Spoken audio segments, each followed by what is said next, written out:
नमस्कार, स्वागत है आपका एक बार फिर से। और हिंदी का जो टारगेट टेस्ट सैटरडे का था उसका पार्ट सेकंड हमारे पास है, जिसमें कि 51 से आपका 100 तक क्वेश्चन का सॉल्यूशन रहने वाला है। ठीक है, तो पुरानी वीडियो उम्मीद है आपने देख ली होगी, जो आपका 1 से 50 तक बनी थी। जो भी कुछ डाउट्स वगैरह होंगे शायद आपका खत्म हुए होंगे।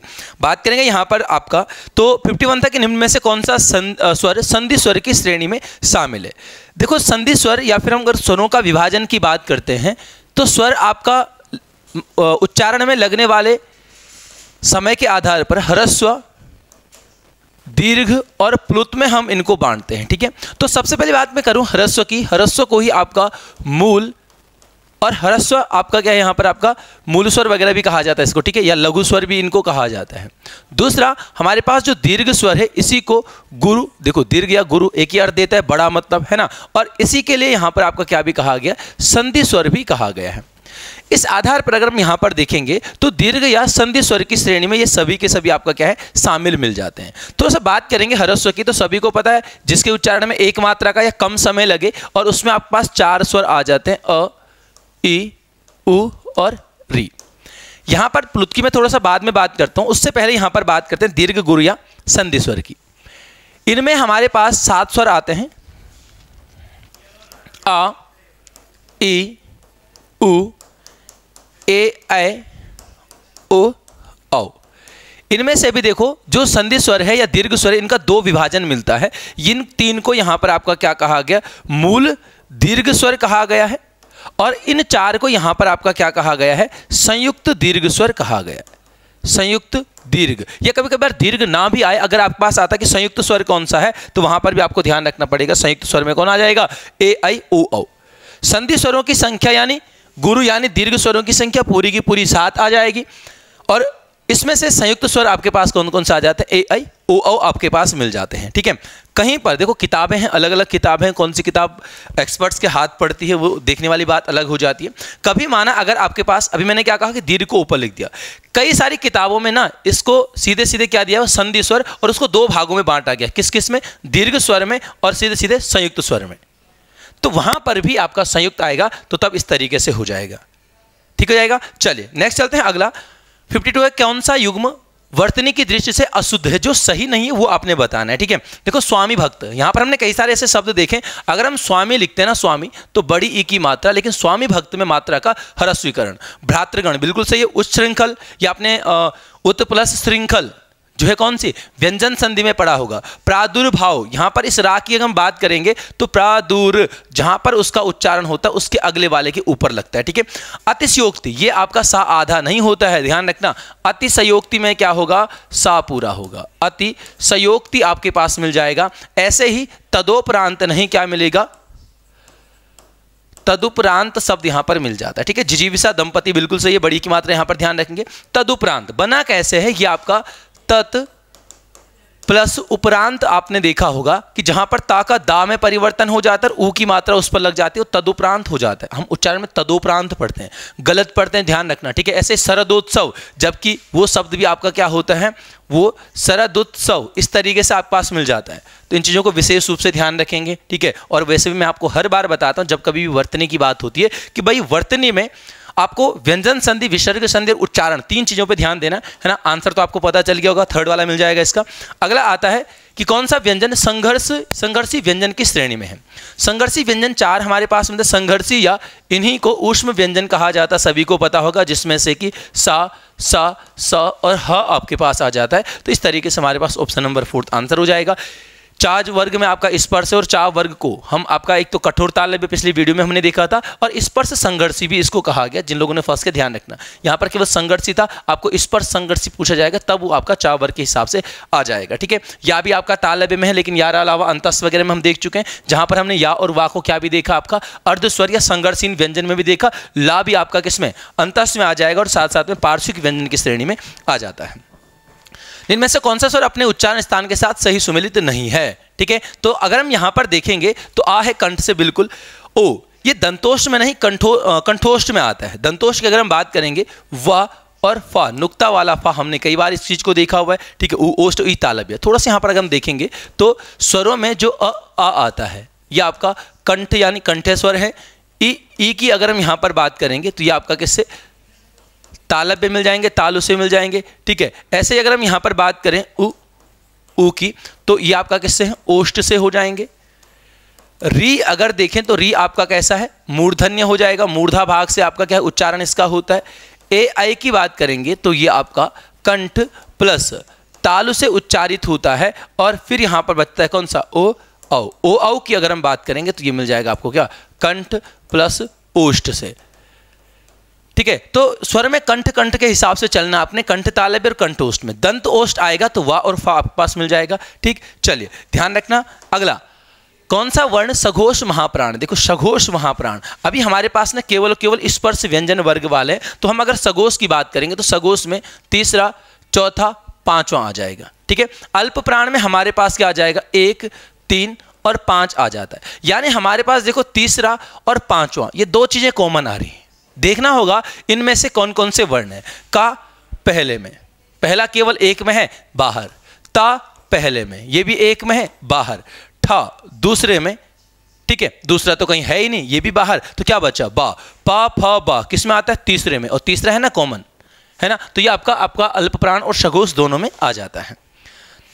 56 है उच्चारण के आधार पर निम्न में से कौन सा शब्द एकाक्षरी। थोड़ा सा यहां पर एकाक्षरी की बात करें। एकाक्षरी, अनेकाक्षरी आपने शब्द पढ़े होंगे, एक पेपर में अभी तक ही आया हुआ था। होता क्या है एकाक्षरी में, या फिर मैं अनेकाक्षरी की बात करूं, हमारे पास हिंदी में जो शब्द हैं उनका लेखन और उच्चारण का दो अलग अलग रूप मिलते हैं। अगर मैं यहाँ पर किसी शब्द का लेखन रूप लिखता हूँ और उसको उच्चारण हम कैसे करते हैं, उच्चारित रूप अगर मैं बात करूँ, तो मैं अगर इन्हीं की बात करता हूँ पहले सभी को, ठीक है, कि कब, खटपट, महिला और बकरा, ये सारे के सारे जो रूप हमारे पास हैं ये कैसे रूप हैं, लेखन रूप। जब हम इनके उच्चारण रूप की बात करते हैं तो हम क्या करते हैं कि कई बार पूरा उच्चारण न करके आ का लोप कर देते हैं। ध्यान रखना, लोप होगा केवल और केवल किसका, आ का, पहली बात। दूसरी बात यह है कि ये आ का लोप जो होगा ना, ये प्रथम वर्ण में कभी नहीं होगा।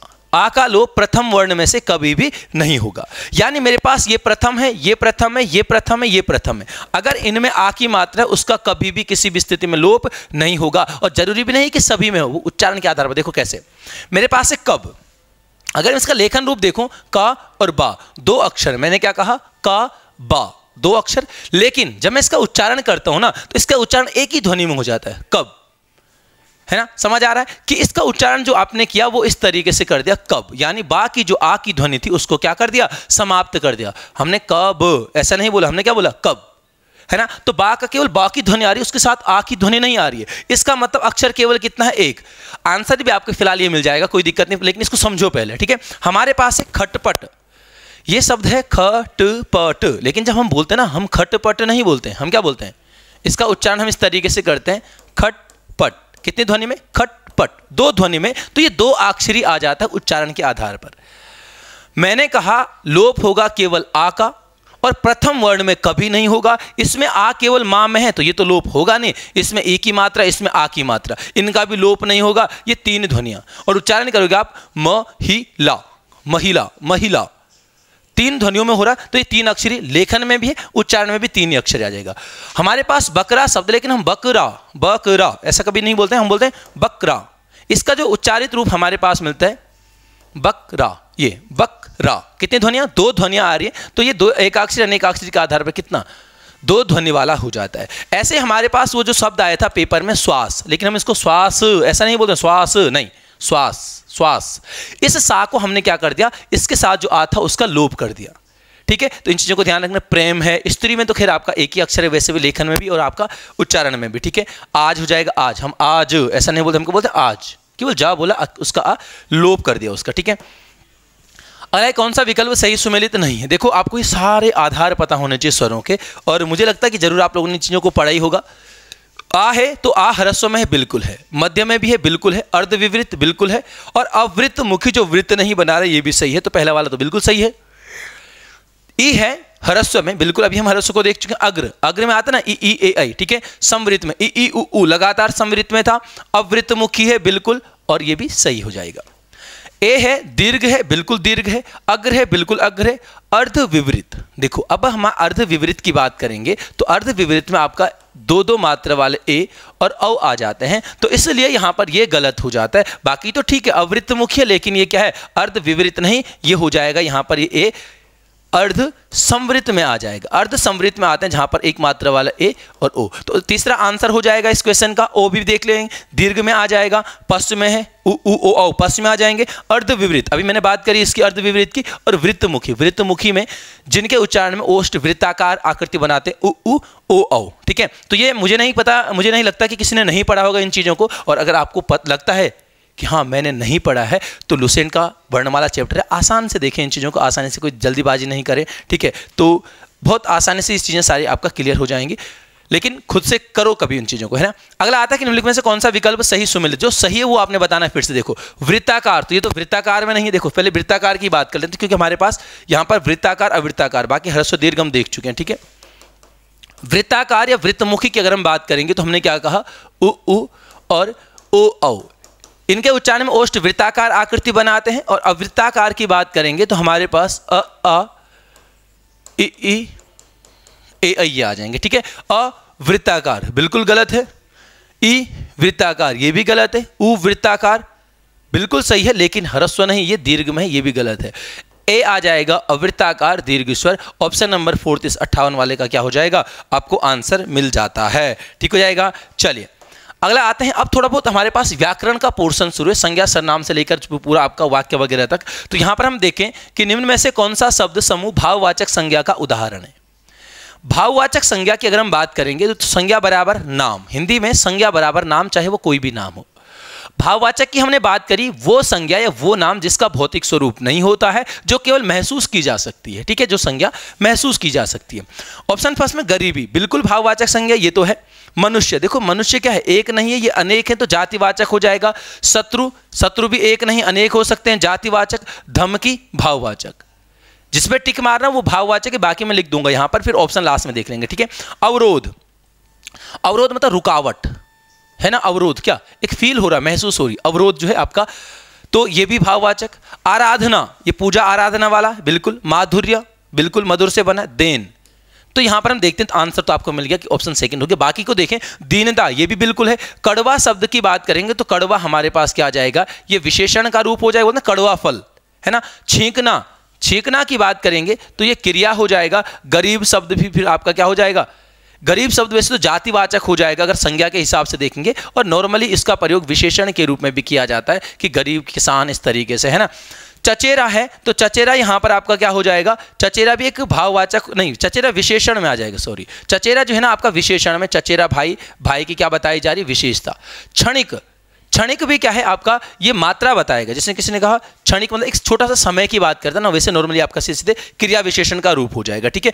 ग्रामीण शब्द है तो ग्रामीण भी आपका विशेषण में आ जाएगा, और देशी है तो ये भी आपका विशेषण में आ जाता है, ठीक है। इसको विशेषण क्रिया विशेषण आपका मात्रा के हिसाब से दोनों में आप प्रयोग कर सकते हो, ठीक है।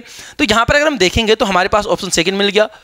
मनुष्य से मनुष्यता बन जाएगा, शत्रु से शत्रुता, तब ये भाववाचक हो जाएंगी सारी की सारी। कड़वा से कड़वापन, छींकना से छींक शब्द बन जाएगा, तो वो क्या बन जाएगा, भाववाचक। गरीब से गरीबी हम बना चुके हैं, ठीक है। तो बाकी चीज़ों को इनको यहाँ पर ध्यान रखना है, ठीक है भाई। चलिए अगला चलते हैं। क्वेश्चन नंबर आपका 60 है, कौन सा विकल्प सही सुमेलित नहीं है।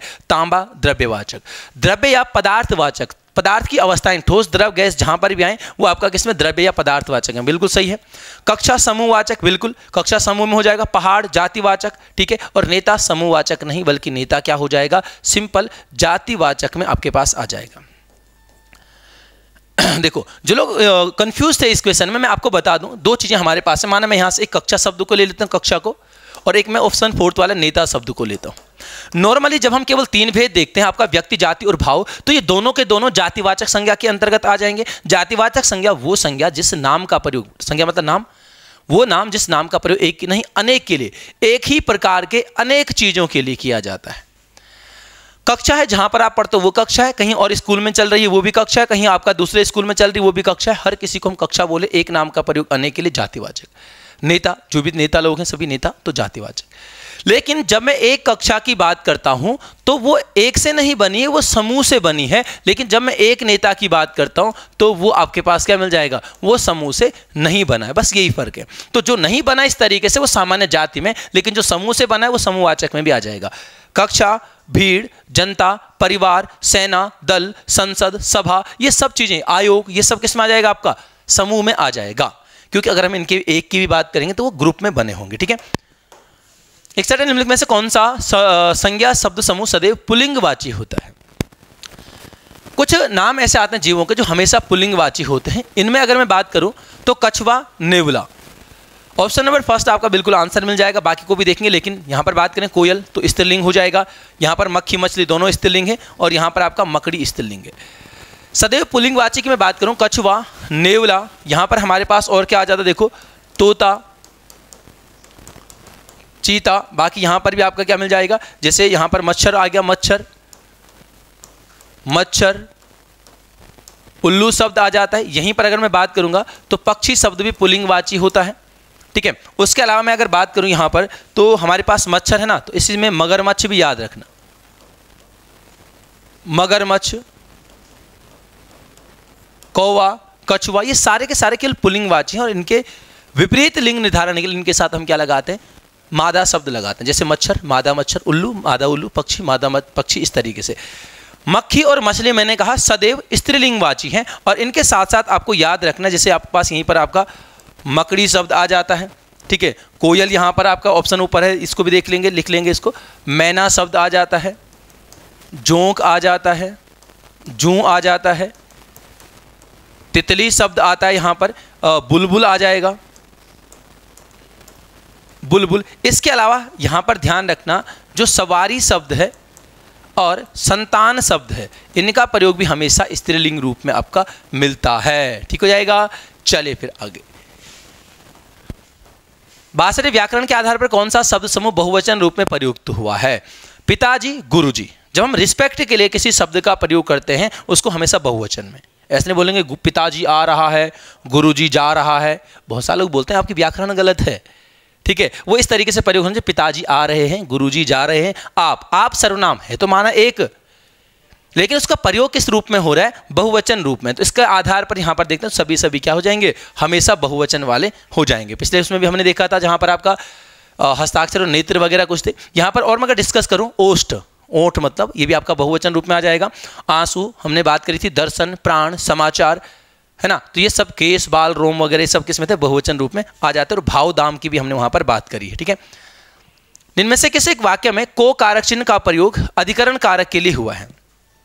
को कारक चिन्ह और अधिकरण दो चीजें हमारे पास हैं। को कारक चिन्ह सिंपल सा वैसे तो आपका कर्म का मिलता है और संप्रदान का मिलता है, लेकिन यहां पर हम अधिकरण की बात करें, अधिकरण का मतलब होता है कि जिस किसी स्थान, समय, तिथि, दिवस, अवसर, दिशा पर कार्य फिक्स हो। देखेंगे कैसे, तुम गरीब को अन्न दो। यहां पर अगर हम को की बात करेंगे, ये लगा है गरीब के लिए और गरीब के हित में कार्य हो रहा है, तो यहां पर ये किस रूप में आया हुआ है, संप्रदान के रूप में। आपने देने का भाव भी पढ़ा होगा कई बार, है ना।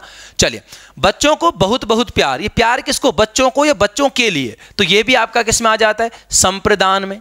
किसी दूसरे को कोई कार्य किया जा रहा है, वह दोपहर को आ जाएगा। देखो, वह आ जाएगा, वह कोई कर्ता आ जाएगा, क्रिया करेगा कब, किसी समय पर, फिक्स है उस क्रिया का होना, इसलिए ये इसका आंसर हो जाएगा। यहां पर संप्रदान या कर्म में नहीं, यहां पर किस में आ जाता है, अधिकरण में, जहां पर क्रिया फिक्स है।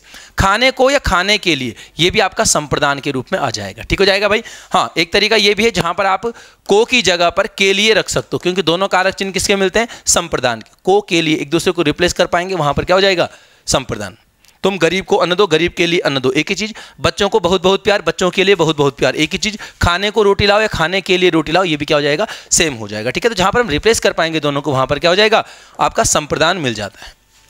64 निम्नलिखित में से किस एक वाक्य में रेखांकित पद सार्वनामिक विशेषण के रूप में प्रयुक्त हुआ है? वैसे यहां पर जो आपका रेखांकित चीजें थी वो आपका कौन, वह, कोई और हाँ, इनमें से सभी वाक्यों में।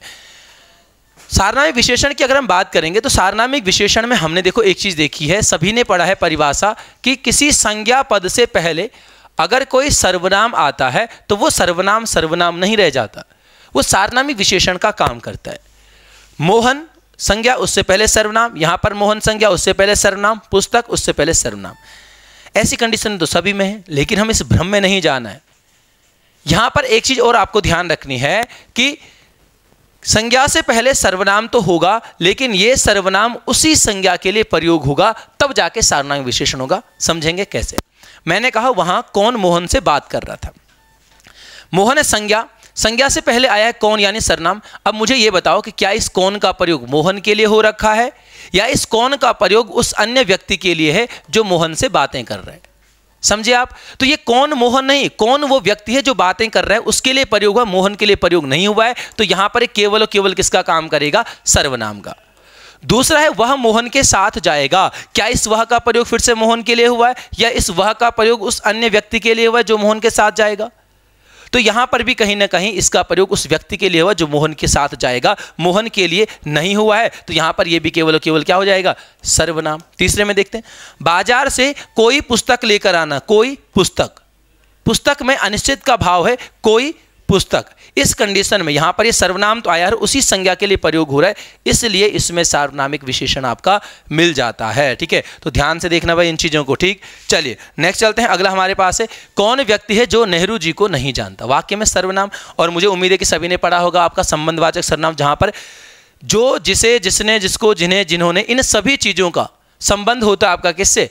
किसी संज्ञा या सर्वनाम से। हम यहां पर देखते हैं कि कौन व्यक्ति है जो नेहरू जी को नहीं जानता। अगर इसमें देखो पहले तो ऑप्शन में कौन में प्रश्नवाचक भी नहीं था, तो क्वेश्चन हाँ तो सेकंड वाले में था, सॉरी, इसमें प्रश्नवाचक था पेपर में। जिन लोगों ने पेपर दिया होगा यहां पर थोड़ा सा रिप्लेस करना पड़ा प्रश्नवाचक। लेकिन देखो प्रश्नवाचक तो है, लेकिन इस सर्वनाम का संबंध कहीं ना कहीं जो कि किसी रूप के साथ है, तो वो प्रश्नवाचक से हटकर सीधे सीधे क्या हो जाएगा? संबंधवाचक। संबंध, हाँ संबंधवाचक सर्वनाम आपके पास आ जाता है।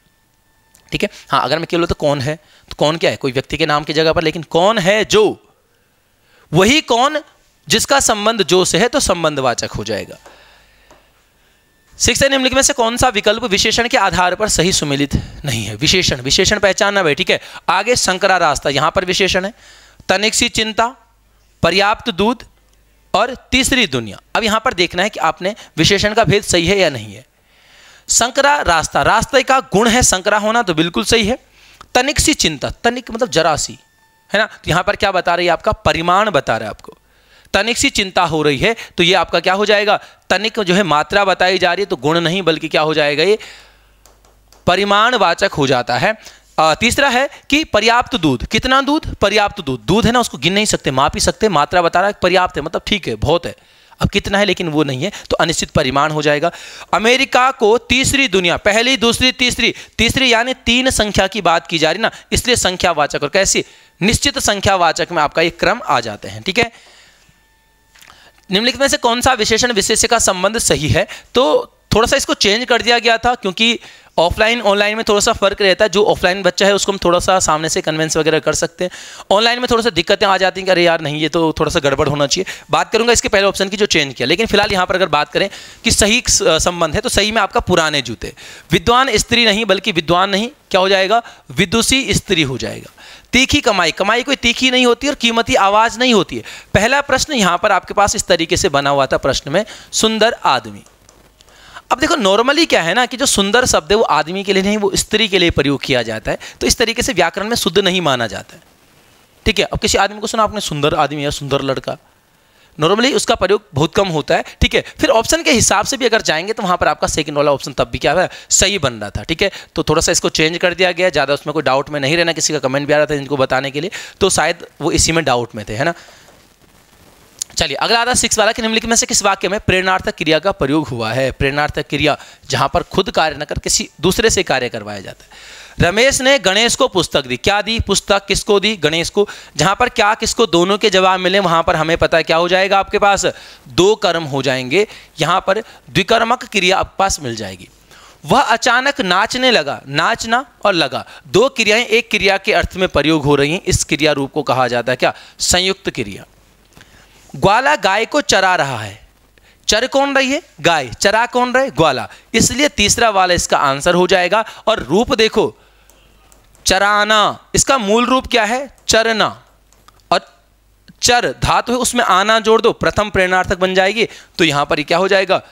प्रथम प्रेरणार्थक। चरवाना कहेंगे तब द्वितीय हो जाएगी, ठीक है। वह दौड़कर आया, कैसे आया? दौड़कर। तो दौड़कर किस रूप में हमने देखा? पूर्वकालिक के रूप में भी हमने इसको देखा हुआ है। तो आपका सटीक आंसर ऑप्शन नंबर तीसरा यहां पर मिल जाता है। अगला कि निम्नलिखित में से कौन सा वाच्य सकर्मक वाक्य सकर्मक क्रिया के साथ प्रयुक्त हुआ है? सकर्मक क्रिया, ठीक है। सकर्मक क्रिया को पहचानने के लिए हमने कर्ता को साथ में रखना है और क्रिया को साथ में रखना है। बीच में प्रश्न बनाने हैं, क्या और किसको। इन दोनों में से अगर किसी का जवाब मिलता है तो वो सकर्मक नहीं मिलेगा, या नहीं संभावना है तो अकर्मक। कर्ता कौन? वह। इसमें कर्ता कौन? मीना। कर्ता कौन? नीता। कर्ता कौन? मोहन। क्रिया कौन? दौड़ता है। क्रिया कौन? हंसता रहता है या हंसती रहती है। क्रिया कौन? बैठिए। क्रिया कौन? उड़वाता है। अब ध्यान से देखो, वह दौड़ता है। वह क्या दौड़ता है? कुछ मिल रहा है? ये वह किसको दौड़ता है? कुछ मिल रहा है? नहीं। अब जो प्रतिदिन सोच रहे हैं ना, वो कब दौड़ता है, वो कब का जवाब है क्रिया विशेषण के रूप में। लेकिन यहां पर आपके पास क्या है? क्या और किसको का चाहिए, तो यहां पर तो नहीं होगा। ये क्या हो जाएगी? अकर्मक क्रिया हो जाएगी। मीना हंसती रहती है। देखो, मीना हंसती है। मीना क्या हंसती है? पता नहीं चल रहा है, अकर्मक। नीता बैठी है। नीता क्या बैठी है या नीता किसको बैठी है? किसी का जवाब मिलेगा? नहीं। नीता कहां बैठी है, तब है ना वो। तो कहां तो आपका किस में आ जाता है? स्थानवाचक मतलब क्रिया विशेषण में आ जाएगा। तो यहां पर तीनों बाहर। ऑप्शन 4 बता। मोहन बच्चों से पतंग उड़वाता है। क्या उड़वाता है? पतंग उड़वाता है। और ये वाव वाला रूप आपने देखा होगा, किस में आ जाएगा?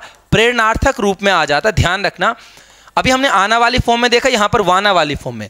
सभी की सभी प्रेरणार्थक, चाहे वो प्रथम प्रेरणार्थक हो चाहे द्वितीय प्रेरणार्थक हो, सभी की सभी प्रेरणार्थक क्रियाएं कर्म के आधार पर सकर्मक होती हैं। इस चीज को नोट कर लेना भाई, ठीक है। अगला 70।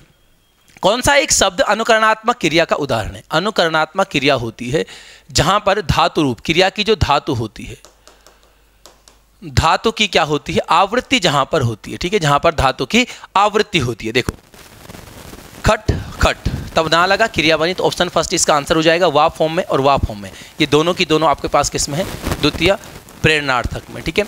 अब हमारे पास जैसे खटखटाना है, खट खट, तब जाके ना बना। ऐसे ही बड़बड़ाना, थपथपाना, लपलपाना, लहलहाना, मिमियाना, ये सारे के सारे पद आपको किस में मिल जाएंगे? अनुकरणात्मक क्रिया पद के रूप में मिल जाते हैं। 71 है, कौन सा वाक्य कर्मवाच्य का उदाहरण है? कर्मवाच्य की जो चीजें हमारे पास हैं, सबसे पहले अगर कर्मवाच्य में कर्ता हुआ तो कर्ता के साथ से या द्वारा की विभक्ति होना आवश्यक है। दूसरी चीज यहां पर देखनी है कि कर्मवाच्य का मतलब केवल और केवल कैसी क्रिया? सकर्मक क्रिया। बस इन दो से आप तुरंत ढूंढ सकते हो। हमारे पास पहले में कर्ता है नरेश, दूसरे में है चमन, तीसरे में है उस, यानी से भी लगा हुआ है, ठीक है। तो 4 तो आपका ऑप्शन में खैर है ही नहीं। मैंने क्या कहा? कर्ता होगा, हो सकता है, बिल्कुल हो सकता है, लेकिन से या द्वारा विभक्ति के साथ होगा। यहां पर भी से आ गया, यहां पर भी से आ गया, लेकिन यहां पर कोई विभक्ति नहीं, ये बाहर। सीधे पहले मैं कर्मवाच्य ढूंढ रहा हूं, ठीक है। बाकी की बातें बाद में करेंगे। तो पहला तो हो गया, आपको मिल गया कर्ता भी है और से मिल गया, तो ऑप्शन बी और सी में। दूसरी चीज हमारे पास है कि क्रिया सकर्मक होनी चाहिए, यानी कर्म होना चाहिए।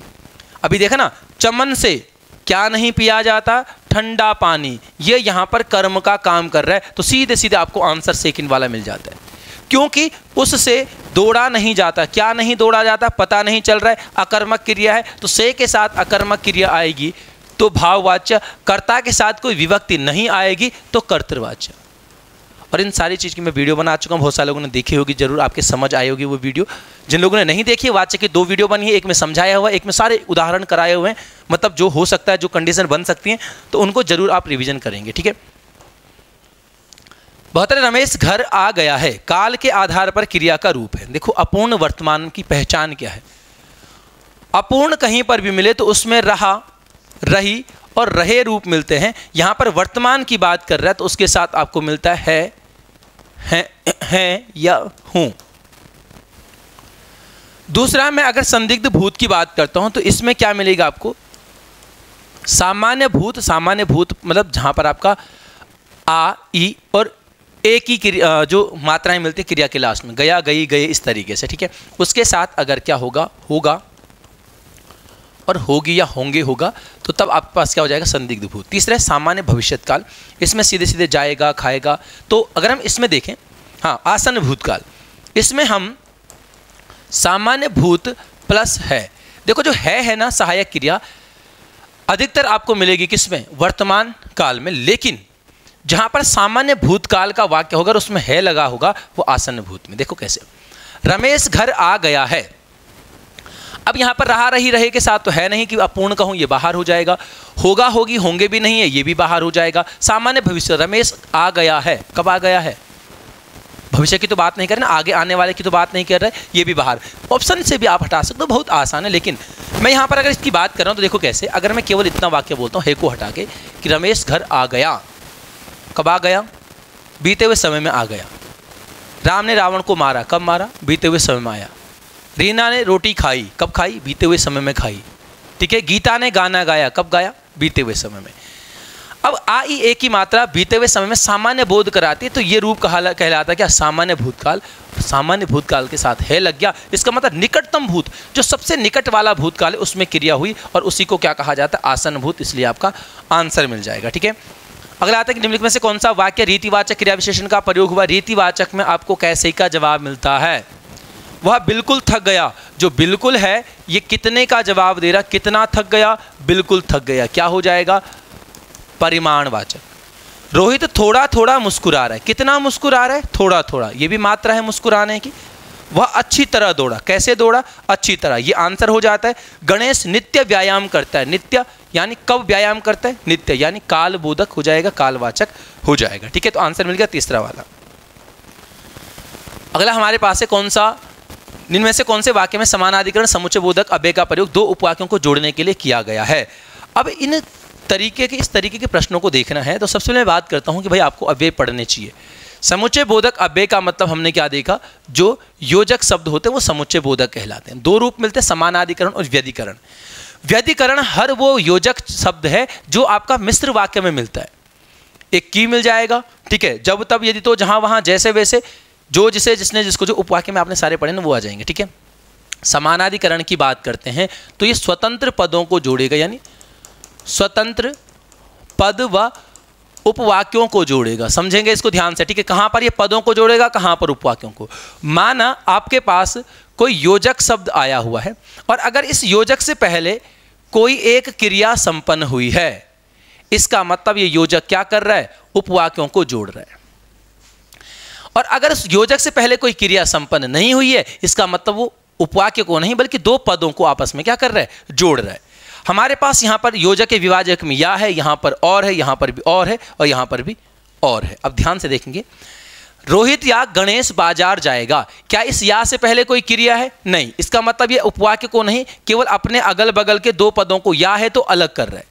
नीरज चाय और बिस्कुट खाता है, इस और से पहले क्या कोई क्रिया है, नहीं है, इसका मतलब ये जो योजक है ये चाय और बिस्कुट इन दो पदों को जोड़ रहा है। तीसरा, प्रेरणा और नीरजा दौड़ रही हैं, ये और से पहले क्या कोई क्रिया है, नहीं है, इसका मतलब ये भी क्या कर रहा है, केवल प्रेरणा और नीरजा को आपस में जोड़ रहा है। तो एक ही ऑप्शन बचा, सीधे आंसर मान लेते हैं, लेकिन समझते भी हैं कि कैसे, कि जो और है ना इससे पहले एक क्रिया देखो, पंकज दिल्ली जाएगा, एक क्रिया पूर्ण हो गई है, बाकी बाद में दूसरी क्रिया हो जाएगी, सीधे सीधे दूसरा पद हो जाएगा। तो ये आपका आंसर हो जाएगा फोर्थ वाला, जहां पर वो क्या कर रहा है, उपवाक्यों को आपस में क्या कर रहा है, जोड़ रहा है। थोड़ा सा इसको समझे फोर्थ वाले को, कि आप सोच रहे होंगे यार ये तो वाक्य पूरा ही नहीं है। पंकज दिल्ली जाएगा और नरेश मुंबई, यहां पर होता क्या है कि जब इस और से पहले जो पहला वाला उपवाक्य है उसकी क्रिया कहें या कोई भी पद अगर बार बार रिपीट करना चाहें उसको, तो उसको रिपीट करने से बचने के लिए उसका लोप कर दिया जाता है। यानी कि मैं इसको अलग अलग करूं दोनों को, जब अलग करेंगे तब जोड़ना पड़ेगा।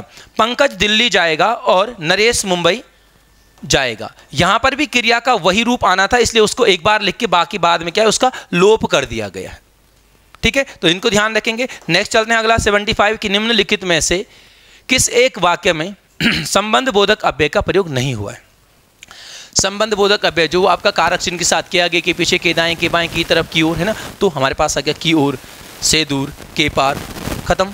सभी के सभी में संबंध बोधक अव्यय है, यानी आंसर हो जाएगा इनमें से कोई नहीं। यानी देखो देख क्या कहना क्या चाह रहा है, इनमें से कोई ऐसा वाक्य नहीं है जिसमें संबंध बोधक अव्यय का प्रयोग नहीं हुआ है। ठीक है, तो फोर्थ वाला आपको आंसर मिल जाता है। अगला आता है 76 में निम्नलिखित में से कौन सा एक सर्वनाम का भेद नहीं है। ठीक है, तो सर्वनाम का भेद कौन सा नहीं है, गुणवाचक नहीं है ना, इस एक सेकंड में फिर से ये प्रश्नवाचक था। ठीक है, तीन हमारे पास हैं, इसके अलावा आपके पास क्या आ जाएगा, पुरुषवाचक आ जाएगा, आपके पास निश्चयवाचक आ जाएगा और आपके पास क्या आ जाएगा, संबंधवाचक आ जाएगा। तो 6 भेद आपका सर्वनाम के मिलते हैं। गुणवाचक, संख्या, परिमाण और सार्वनामिक विशेषण के रूप मिल जाते हैं, विशेषण के भेद मिल जाते हैं। और इन चीज़ों को ध्यान से रिवीजन करना है।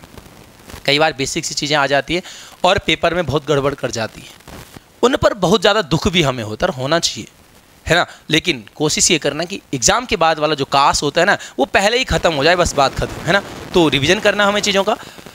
अगला आते हैं फिर से विशेषण के आधार पर कौन सा सही नहीं है वो आपने बताना था। और यहाँ पर ध्यान से देखना इस क्वेश्चन को। उसे लोटा भर पानी, यहाँ पर इसमें है। 4 बैग सामान, यहाँ पर इसमें है। वह अगली गली में है और तिकोना मकान में। सबसे पहले की बात करते हैं कि लोटा भर पानी, कहीं पर ये भर भर वाली चीज़ आए ना, वो एक का बोध कराता, एक लोटा भर। किसकी बात कर रहे हैं? पानी के। पानी को लोटा में मापा जा रहा है। कितना लोटा? 1 लोटा। निश्चित परिमाण बिल्कुल सही है। 4 बैग सामान। अब यहाँ पर देखो 2 चीज़ें हैं। मैं अगर केवल ये कहूँ कि यार 4 बैग लेकर आना, 4 बैग, तो बैग को क्या किया जा रहा है? गिना जा रहा है, निश्चित संख्या। लेकिन 4 बैग सामान, बात की जा रही है सामान की, और सामान को बैग पर रख कर लाया जा रहा है। कितने बैग पर? 4 बैग पर। तो सामान को बैग से मापा जा रहा है, इसलिए ये निश्चित संख्या नहीं बल्कि क्या हो जाएगा? निश्चित परिमाणवाचक हो जाएगा। तीसरा है वह अगली गली में। ये अगली ना गिनी नहीं जाएगी, अगली देखी जाएगी। अगला, पिछला, दायां बायां, ऊपरी, निचला, अगर मैं इसकी बात करूंगा तो ये सारे के सारे आपके पास निश्चित संख्या नहीं बल्कि किस में हो जाएंगे? गुणवाचक में हो जाएंगे। और इसलिए ऑनलाइन जरा टेस्ट वगैरह में चेक करना पड़ेगा। लेकिन यहां पर अभी इसके 2 आंसर मिल जाएंगे, सेकंड और थर्ड। और तिकोना मकान, किसने इसको संख्या कर दिया? तिकोना। 3 कोनों की बात नहीं की जा रही है, बात की जा रही है मकान की। और कैसा मकान? उस मकान का आकार ये बता रहा है। और आकार उकार सब किस में आ जाएंगे? गुण में आ जाएंगे, तो गुणवाचक हो जाएगा। ठीक है, चलिए भाई अगला है आपका, किस वाक्य में विशेषण की उत्तम अवस्था? विशेषण की 3 अवस्थाएं होती। मूल अवस्था, जहां पर आपको केवल और केवल क्या मिले? एक विशेष्य मिले। विशेषण की उत्तरावस्था, जहां पर आपको 2 विशेष्य मिले और 2 विशेष्यों की तुलना हो रही हो। और उत्तमा में मिलता है जहां पर किसमें? सभी से तुलना हो। देखो, नरेश बुद्धिमान लड़का है, बुद्धिमान लड़का एक ही विशेष्य है, मूल अवस्था। वह सर्वश्रेष्ठ गायक है, सर्वश्रेष्ठ। ये जो गायक है ना, ये एक से श्रेष्ठ नहीं है, सभी से श्रेष्ठ है ना, इसलिए ये आंसर आ जाएगा option number second. Ganesh Naresh से लंबा है, 2 है, 2 की विशेषता हो रही है, मतलब 2 की तुलना हो रही है, उत्तरावस्था। और फोर्थ वाला तो आपका इनमें से कोई नहीं है, सीधे सीधे, है ना। चलिए नेक्स्ट चलते हैं अगले प्रश्न पर। इनमें से किस वाक्य में संज्ञा आश्रित उपवाक्य प्रयुक्त हुआ है? ध्यान से देखना भाई। वह इतना सोता है कि पढ़ नहीं पाता। देखो, जो इतना और की है ना, इसको सीधे रट लेना। किसमें? क्रिया विशेषण में। हमने रटे ना क्रिया विशेषण में क्या मिलता है? जब तब यदि तो जहां वहां जैसे वैसे यद्यपि तथापि, तो रट लेना इतना की सीधे सीधे क्रिया विशेषण में। ठीक। रमेश पढ़ेगा कि नहीं, इस की अगर मैं बात करूं तो ये की यहां पर या के रूप में प्रयोग हुआ है। रमेश पढ़ेगा या नहीं। अब जो ये या है ना, ये या दोनों का काम करता है। किसका? समानाधिकरण समुच्चय बोधक का भी और व्यधिकरण समुच्चय बोधक का भी। यानी कि ये की आपको संयुक्त वाक्यों में भी मिलेगा और मिश्र वाक्यों में भी। मिश्र वाक्यों में तब मिलेगा जब आश्रित होंगे दोनों। जैसे इतना सोता है, कितना? कि पढ़ भी नहीं पाता, ये आश्रित है। उसने सोचा कि, उसने सोचा क्या? कि यहां पर फिर से प्रश्न था, ये थोड़ा सा डिलीट हो रहे हैं प्रश्न, क्योंकि प्रश्न हटाए होंगे ना सामने से, तो सारे के सारे उड़ गए। ठीक है, उसने सोचा कि प्रश्न आसान है। उसने सोचा क्या? कि प्रश्न आसान है, वो भी आश्रित में है। रमेश पढ़ेगा, अपने आप में स्वतंत्र है। रमेश नहीं पढ़ेगा, मैंने क्या बताया? इन 2 का प्रयोग फिर से होना ना, तो उनका लोप ही कर दिया सीधे सीधे। रमेश पढ़ेगा स्वतंत्र है, रमेश नहीं पढ़ेगा अपने आप में स्वतंत्र है। तो ये की जहां पर आपको या के रूप में मिले, या से रिप्लेस हो पाए, वहां पर आपका क्या है? संयुक्त वाक्य हो जाएगा। संयुक्त में तो आश्रित उपवाक्य होते ही नहीं, ये भी बाहर। आंसर मिलता है थर्ड वाला।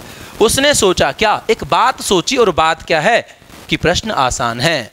ठीक है, तो क्या प्रश्न का जवाब मिले? जहां पर सीधे हम क्या देखते हैं? संज्ञासित उपवाक्य हो जाता है। अगला, भरतनाट्यम परंपरागत नृत्य है। वाक्य में कौन सा पद विशेष्य के रूप में प्रयोग? ध्यान से देखना, विशेष्य होता हमेशा विशेषण का अगला पद। विशेषण कौन है? परंपरागत क्या? नृत्य। तो बाद वाला यानी नृत्य आपके पास क्या हो जाएगा? विशेष्य पद हो जाएगा। किसने कहा कि उत्तराखंड सुंदर राज्य है? सुंदर राज्य, सुंदर उत्तराखंड नहीं, सुंदर राज्य की बात की जा रही है। तो सुंदर राज्य यानी विशेष्य कौन हो जाएगा? राज्य विशेष्य यहां पर आपके पास मिल जाएगा। ठीक हो जाएगा। चलिए अगला चलते हैं। इनमें से कौन सा एक वाक्य का अनिवार्य तत्व नहीं है? वाक्य के 6 अनिवार्य तत्व होते हैं और वाक्य के 2 अंग होते हैं। ऑप्शन फर्स्ट इसका आंसर है, क्योंकि ये वाक्य के अंग में से विधेय तथा उद्देश्य, जिसके बारे में बात की जाती है उद्देश्य, और जो कुछ उद्देश्य के बारे में कहा जाता है वो विधेय मिल जाएगा। ठीक है, थोड़ा सा इनका विस्तार वगैरह भी आ जाता है, लेकिन देखेंगे इनको आगे। हम बात करें अनिवार्य तत्व की, सार्थकता, अन्वय, निकटता यहां पर है, साथ साथ में आपके पास योग्यता,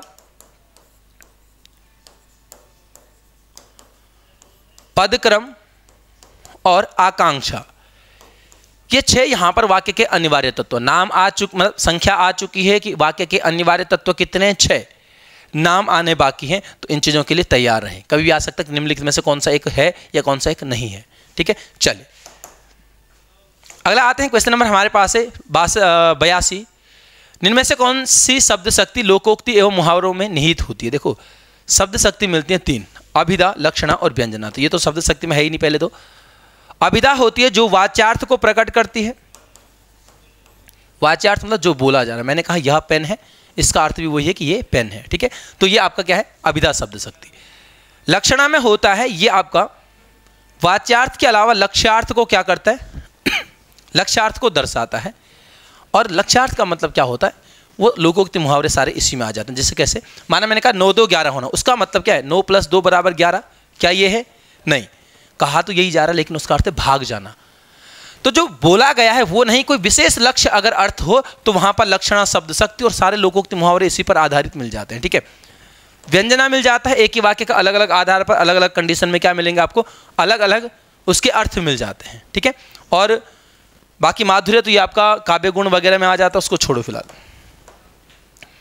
83, जो अव्यय किसी पद के बाद आकर उस पद के अर्थ पर विशेष बल प्रदान करते हैं, तो ये निपात की परिभाषा हो जाती है सीधे सीधे। ऑप्शन फर्स्ट वाला, संबंध में किसी पद के बाद आकर उसका संबंध बताएंगे, उसके अर्थ में बल नहीं देंगे। ठीक है, समुच्चय जोड़ने वाला, विस्मयादि आपको पता है, विस्मयादि विभिन्न मनोभाव को प्रदर्शित करने वाला पद यहाँ पर आ जाएगा। ठीक है, 84 मिल जाता है कि निम्नलिखित में से कौन सा विपरीतार्थक शब्दयुग्म सही सुमेलित नहीं है।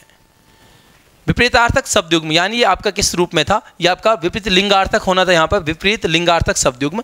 तो पंडित का पंडिताइन, गरीब का गरीबी नहीं, गरीब का गरीबनी होता है, ध्यान रखना। ठीक है, बाकी भाऊ का भवानी, जाट का जाटनी वगैरह मिल जाएगा, ज़्यादा कुछ था नहीं। अगला, सरकार को आधारभूत आवश्यकताओं पर जोर देना चाहिए। अगर मैं केवल आवश्यकता की बात करता तो वो भाववाचक संज्ञा थी, लेकिन हमने कई बार पढ़ा इन चीज़ों को, कोई भी संज्ञा अगर बहुवचन में आ जाती है तो वो आपका जातिवाचक का रूप ले लेती है। ठीक हो जाएगा, तो यहां पर ये क्या है, जातिवाचक। अलातक निम्नलिखित में से किस वाक्य में विधेय का विस्तार प्रयुक्त हुआ। देखो विधेय का विस्तार है ना, तो सबसे पहले उद्देश्य विधेय 2 की बात करते हैं। उद्देश्य मैंने कहा जिसके बारे में बात हो रही, यहां पर मनोज के बारे में, यहां पर वह के बारे में, यहां पर रवि के बारे में, और यहां पर महात्मा गांधी के बारे में। ध्यान रखना, मनोज पत्र लिखता है, क्या लिखता है, पत्र लिखता है। यह हो गया उद्देश्य, यह हो जाएगा विधेय। इनका विस्तार कुछ नहीं है। वह आज गांव गया है, यह उद्देश्य, वह गांव गया है, यह हो जाएगा विधेय। और देखो विधेय के बारे में जानकारी कब गया है, आज, ये यहां पर आंसर हो जाएगा जो विधेय के बारे में अतिरिक्त जानकारी दे रहे हैं। और में मिलेगा, देखो रवि मेरा मित्र है, रवि है उद्देश्य, मेरा मित्र हो जाएगा विधेय। लेकिन यहां पर अभी विधेय का विस्तार नहीं, इस उद्देश्य के बारे में। रवि कौन, रवि गीत गाने वाला, तो ये वाला हिस्सा क्या मिल जाएगा, अगर कहीं पर आता है तो ये उद्देश्य का विस्तार। क्या समझे, उद्देश्य के बारे में अगर थोड़ा बहुत जानकारी कुछ है तो वो आपका उद्देश्य का विस्तार, और विधेय के बारे में जानकारी तो ये विधेय का विस्तार। महात्मा गांधी को राष्ट्रपिता कहा जाता है, महात्मा गांधी को उद्देश्य, राष्ट्रपिता कहा जाता है, विधेय हो जाएगा। ठीक है, चलिए किस वाक्य में सर्वनाम पद का लिंग निर्धारण होता है। अच्छा, किसी वाक्य में सर्वनाम पद का लिंग निर्धारण होता है किससे, उस सर्वनाम के साथ प्रयुक्त क्रियापद से। अगर आपने देखो माना यहाँ पर वह सर्वनाम है, क्या इस वह सर्वनाम से पता कर पाओगे कि ये कौन सा रूप है, स्त्रीलिंग है या पुल्लिंग है। लेकिन जब मैं इसकी क्रिया बताता हूँ, वह दौड़ रहा है बताएगा कि वह पुल्लिंग में है, वह दौड़ रही है, वो रही है बताएगा कि वो किस लिंग में, स्त्रीलिंग में आप पास मिल जाती है। ठीक है, अगला हमारे पास आता है कि निम्न में से कौन सा एक शब्द सदैव बहुवचन के रूप में प्रयोग होता है। तो सदैव बहुवचन में यहाँ पर आपके पास, सॉरी सदैव एक वचन में। ठीक है, जनता, भीड़, सेना, ये सभी एक वचन में। ठीक है, आटा हो जाएगा, बारिश, हवा, सोना, चांदी, जल, दूध, ये सब आपका किस में आ जाएंगे, एक वचन में आ जाएंगे। ठीक है, थोड़ा सा कंफ्यूजन होता है, या जनता है तो बहुत सारी होगी, जनता जा रही है, आप इस तरीके से प्रयोग कर सकते हो। देखो एक वचन में जो सहायक क्रिया होगी वो है के रूप में या फिर था और थी के रूप में प्रयोग होगी, जबकि बहुवचन की अगर हम बात करेंगे तो उसमें है की जगह पर है, ये बिंदु वाला हो जाएगा या फिर थे हो जाता है। जनता जा रही थी, भीड़ जा रही थी, सेना जा रही थी, लोग जा रहे थे, तो तो लोग किस में आएगा, बहुवचन में। आंसू आ रहे थे, बहुवचन में, ठीक है। इस तरीके से आप इनका निर्धारण भी कर सकते हो। 89 है, यहां पर भी थोड़ा सा डाउट था, शायद किसी का कमेंट आया हुआ था, तो थोड़ा सा ध्यान रखना कि आपको बताएगा कि रेखांकित पद विशेषण के रूप में प्रयुक्त नहीं हुआ है। सबसे पहले विशेषण क्या होता है, जो किसी विशेष्य की विशेषता बताता है, यानी विशेषण वो पद होगा जिसका अगला पद संज्ञा होगा। ध्यान से सुनना, विशेषण वो पद होगा जिसका अगला पद संज्ञा होगा और वो उस संज्ञा की जानकारी दे रहा होगा। बेचारे, किसान, बेचारा कौन है, किसान, कहीं ना कहीं किसान की विशेषता बताई जा रही है ना, तो इसमें तो है भाई। छोटों को बड़े लोगों का कहना मानना चाहिए। छोटा शब्द को मैं अगर विशेषण मानूं तो क्या इसके साथ संज्ञा पद है, क्या इसके साथ विशेष है, नहीं, इसका मतलब यहां पर विशेषण का रूप नहीं। अब ऐसी स्थिति में जब किसी विशेषण पद के साथ विशेष्य नहीं होता है, वो विशेषण पद किसका रूप ले लेता है, इसको यहां पर किस रूप में, ये जातिवाचक संज्ञा के रूप में प्रयोग होता है, ठीक है। अगर मैं कहूं कि छोटे लोगों को बड़े लोगों का कहना मानना चाहिए, तब इसमें विशेषण हो जाएगा छोटे लोगों, तब लोगों की विशेषता बता रहा हो, ठीक है। अब यहां पर देखो, ईमानदार लोगों, ईमानदार कौन है भाई, लोग हैं, विशेषण के रूप में प्रयोग हुआ है, तो ज्यादा कुछ था ही नहीं इसमें। एक ही चीज ध्यान रखनी है कि विशेषण किसी वाक्य में विशेषण तभी होगा जब उसके साथ विशेष्य भी होगा, ठीक है। चलिए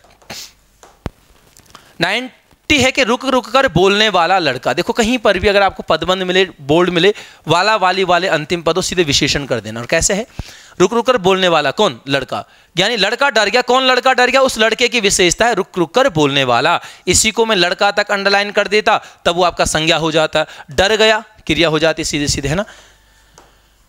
91 हमारे पास तक एक बार आयोवा नामक यात्रा वृत्तांत किसका है, तो ये यात्रा वृत्तांत तथा संगतकार, हाँ संगतकार भी दिया हुआ है, तो संगतकार आपने एनसीईआरटी वगैरह में भी जरूर पढ़ा होगा, भाई आपका किसका मिल जाएगा, मंगलेश डबराल जी का मिल जाता है, ठीक है। तो इनको ध्यान रखेंगे। राजेश जोशी की बात करेंगे तो जैसे यहाँ पर संगतकार है, वहाँ पर एक समर गाथा वगैरह मिल जाती है, तो उसको भी थोड़ा सा ध्यान रखना आप लोगों ने। अगला हमारे पास आता है निम्न रचनाकार व उनकी पत्रिकाओं के साथ सुमेलित है। जो सही सुमेलित है वो आपको यहाँ पर बताना है, ठीक है। तो अगर मैं यहाँ पर बात करूँ प्रभा कर्मवीर की, ऑप्शन सेकंड, प्रभा और कर्मवीर, तो ये यहाँ पर आपका किसकी मिल जाएंगे, माखन लाल की मिल जाती है, तो यानी दूसरा वाला गलत हो जाएगा। पहला हंस मर्यादा माधुरी जागरण, 4 प्रेमचंद की मिल जाएंगी। समन्वय मत वाला, सुधा समन्वय मत वाला, 3 निराला जी की मिल जाते हैं। प्रतीक सच्चिदानंद अज्ञे, यानी हीरानंद सच्चिदानंद वात्सायन अज्ञे इनका पूरा नाम मिलता है। वैसे खैर सिलेबस में हमारे पास केवल 1 और 3 वाला है, लेकिन फिलहाल यहाँ पर 1, 3 और 4 आपका सही हो जाता है, तो ऑप्शन नंबर 3 आपको मिल जाएगा, ठीक है। इसके अलावा रूपाब हो जाती है सुमित्रा नंदन पंत की, विकल्प और जनपक्ष हमने शैलेश मटियानी की देखी है, हिलमैन पीताम्बरदत्त बर्तवाल की हो जाएगी, चांद पत्रिका मिल जाती है तो महादेवी वर्मा की हो जाएगी, और वसुधा मिल जाएगी तो हरिशंकर परसाई जी की पत्रिका आपको मिल जाती है। अगला हमारे पास है कि सुमेलित नहीं है, साहित्य लहरी व भ्रमर गीत सूरदास का हो जाएगा बिल्कुल, वैराग्य संदीपनी और कृष्ण गीतावली तुलसीदास की, प्रेम वाटिका रसकान, गीत गोविंद टीका, ऑप्शन 4 इसका आंसर हो जाएगा, क्योंकि गीत गोविंद टीका की बात करेंगे तो ये मीराबाई की रचना आपके पास मिल जाती है, ठीक है। और जो लोग बोले थे ना, कुछ लोग का कमेंट आ रहा था कि साहित्य से संबंधित, तो भाई वो भी वीडियो है, आप चैनल पर सर्च करोगे वहाँ पर आपको हिंदी वगैरह की वीडियोज में आपका मिल जाएगा, जहाँ पर हमने पूरी साहित्य से संबंधित, एक तो लाइव सेशन भी करवाया था सुबह सुबह शायद, है ना, 6 बजे से, अगर आपने जुड़े होंगे आप लोग। 94 है कि महाराणा का महत्व तथा जन्मजय का नाग यज्ञ रचनाओं के लेखक हैं, तो इसमें ज़्यादा कुछ सोचने वाली बात ही नहीं है, आपका जयशंकर प्रसाद की हो जाएगी। अगला मिलता है कि 95 सुमेलित है, जो सही सुमेलित है वो आपको यहाँ पर बताना था। तो देखो वेणुलो गूंजेधरा माखनलाल चतुर्वेदी के बिल्कुल सही है। भूरी भूरी खाक धूल, अगर हम भूरी भूरी खाक धूल की बात करेंगे तो यहाँ पर आपका किसकी मिल जाएगा, गजानन माधव मुक्तिबोध की मिल जाती है। भागो नहीं दुनिया को बदलो राहुल सांकृत्यायन, मधुर मधुर मेरे दीपक जल महादेवी वर्मा, यानी सही वाला बताना था, दूसरा गलत है। 1, 3, 4 आंसर मिल जाएगा आपको, तो 1, 3, 4 ऑप्शन नंबर सेकंड आपको यहाँ पर क्या मिल जाएगा, इसका आंसर मिल जाता है, ठीक है। चलिए 96 है कि गजेंद्र मेला देखकर बाजार से होते हुए घर पहुंचा। संरचना यानी रचना के आधार पर वाक्य भेदे। अब यहां पर देखो क्रियाएं कितनी हैं, लेकिन मुख्य क्रिया पूर्वकालिक क्रिया कभी भी होते हुए, होते ही, जाकर, होते हुए भी, या फिर आपका के कारण, ठीक है। तो ये सारी चीजें क्रिया में नहीं आते। गजेंद्र मेला देखकर, देखकर देखना अलग से क्रिया नहीं, देखकर पूर्वकालिक मुख्य क्रिया में नहीं है। बाजार से होते हुए, ये बाजार से होते हुए पूरी क्रिया नहीं है। घर पहुंचा एकमात्र क्रिया उसका घर पहुंचना, और जहां पर एकमात्र क्रिया हो जाए वहां पर आपका सीधे सीधे सरल वाक्य हो जाएगा, ठीक है। तो ज्यादा इसमें सोचना नहीं था कुछ भी। अगला निम्न वाक्य में अर्थ के आधार पर सही सुमेलित नहीं, जो सही नहीं है वो बताना, ठीक है, ध्यान रखेंगे। हो सकता है वह आज न आए, हो सकता है जो है ना ये सीधे सीधे किस में आ जाएगा आपका, ये आ जाएगा संदेह में, शायद, हो सकता वगैरह सब है ना। नरेंद्र गांव नहीं जाएगा, सामान्य जानकारी है नरेंद्र के बारे में तो निषेध हो जाएगा। बाहर बारिश हो सकती है, हो सकती है संकेत नहीं है, ये हो सकता है भी किस में आ जाएगा आपका, संदेह में आ जाएगा। हो सकता है, शायद, संभवतः, ये सारी चीजें। वह आ जाता तो सब अच्छा होता, यदि तो, अगर तो और तो ये आपका संकेत में, यानी ऑप्शन 4 सही है, बाकी 1 2 3 गलत होता है और आपको सही नहीं है वही आपको बताना था। तो 1 2 और 3 ऑप्शन नंबर 3 इसका यहां पर क्या है, आपको आंसर मिल जाता है। अगला आता है 98 कि वह आएगा कि नहीं, रचना के आधार पर। अभी मैंने बताया ना, वह आएगा कि नहीं, वह आएगा या नहीं, अगर जहां पर ये की या के अर्थ में, वहां पर सीधे सीधे संयुक्त में चले जाना, ठीक है। तो इन चीजों को ध्यान रखेंगे। 99 है कि निम्न वाक्यांश के लिए एक शब्द में सुमेलित नहीं। देखो, जो धरती फोड़कर जन्म लिया हो, उद्भिज बिल्कुल सही हो जाएगा। जो उच्च भावों और विचारों के लिए युक्त, उदार मन। देखो, उदार मना होता है जो सीधे सीधे उसी नाम में ना, उदार मन वाला, ठीक है। ऊपर की ओर उछला, उत्क्षिप्त हो जाएगा। और जिसे बुलाया न गए हो, अनाहुत। दो चीजें आती है, जिसके आने की तिथि निश्चित ना हो, अतिथि, और जिसको बुलाया न गए हो, अन प्लस आहूत से बना हुआ मिल जाएगा, ठीक है।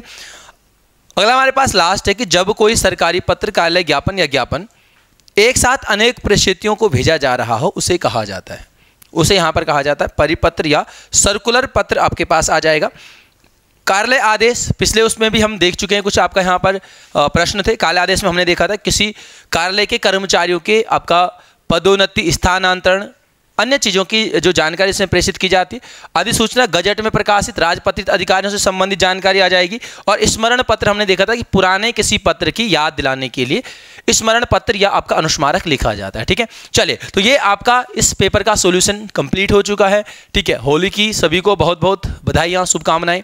और होली में जो है आपका टेस्ट सीरीज वगैरह लेने के लिए जो लोग इच्छुक हैं, तो वहाँ पर भी आपको शायद कुछ थोड़ा बहुत डिस्काउंट वगैरह भी, वैसे तो 300 रुपये फीस है मात्र आपका पर मंथ की, लेकिन आपका फिर भी होली में कुछ ऑफर वगैरह हैं। जो लोग गांव से, क्षेत्र से हैं, जो लोग नहीं जुड़ पाते हैं आपका, या थोड़ा एक फ़ायदा होता है ना थोड़ा सा कि चलो यार एक बहाने होने चाहिए बस पढ़ाई करने के लिए, है ना।